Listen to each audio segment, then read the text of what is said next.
City's fleet of public transit vehicles might include standard buses, low-floor buses, or both. Low-floor buses have a special kneeling feature. When they pull up to the bus stop, they can mechanically lower themselves to curb height to make boarding easier for children, senior citizens, and handicapped people. This low-floor bus is 12.2 meters long and can carry more than 80 passengers. To build the bus's internal structure, workers put stainless steel bars into a press. It applies between 80 and 100 tons of pressure, bending them to the required shape. Workers assemble the structural pieces on a support frame called an assembly jig. They use an electronic inspection arm to verify their work. Once they've assembled the roof structure and the side structures, they bring them together for welding.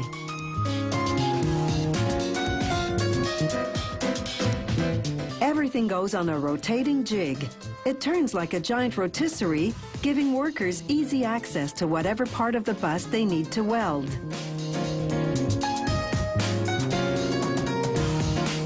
When the welding is finished, they turn the bus right side up. They put the structure on a dolly and release it from the jig so that they can move it down the production line. Meanwhile, the stainless steel structure for the floor of the bus takes shape.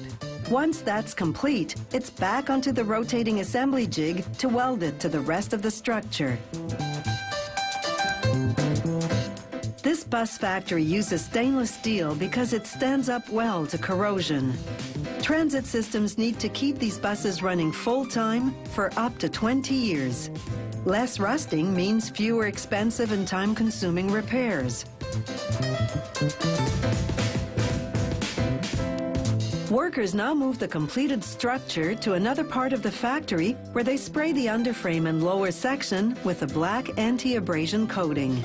This protects against the noise and damage that stones and other road debris cause when they hit the bottom of the bus. Next, workers apply high-strength glue to the floor structure and lay down a subfloor. Then they drive in screws for reinforcement. Now they turn the bus upside down to install 4 tanks of compressed air under the roof. 3 are for the brake systems, the 4th for the doors and other mechanisms. Melamine ceiling panels hide everything that's under the roof. Next, the engine's radiator goes in at the rear of the bus. Then workers turn the bus right side up again and lay down a waterproof vinyl floor covering that's specially designed to withstand heavy-duty transit use. They cover the sides and roof with fiberglass panels. To prevent corrosion, workers use glue rather than screws or rivets. Then they attach the fiberglass front of the bus to the rest. The bus's low-emission diesel engine arrives at the factory already assembled. Workers attach it to the transmission and drive shaft in the engine compartment. Buses without air conditioning have sliding windows that open widely. On air-conditioned buses, just a small top section opens. The upholstery on the molded fiberglass seats is a velour-like fabric woven onto a strong canvas, then glued onto a fiberglass insert. This construction makes it impossible for vandals to slash the seat with a knife. Workers install the driver's seat, the steering wheel, and all the controls, including the toggle switch that activates the kneeling feature. This bus also has a ramp for wheelchairs.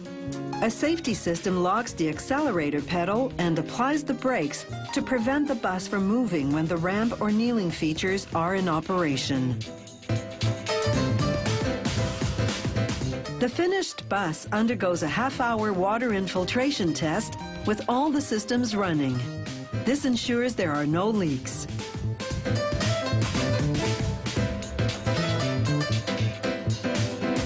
At every phase of production, the factory does a quality control inspection, checking everything from mechanical safety to finishings, right down to the tiniest of details.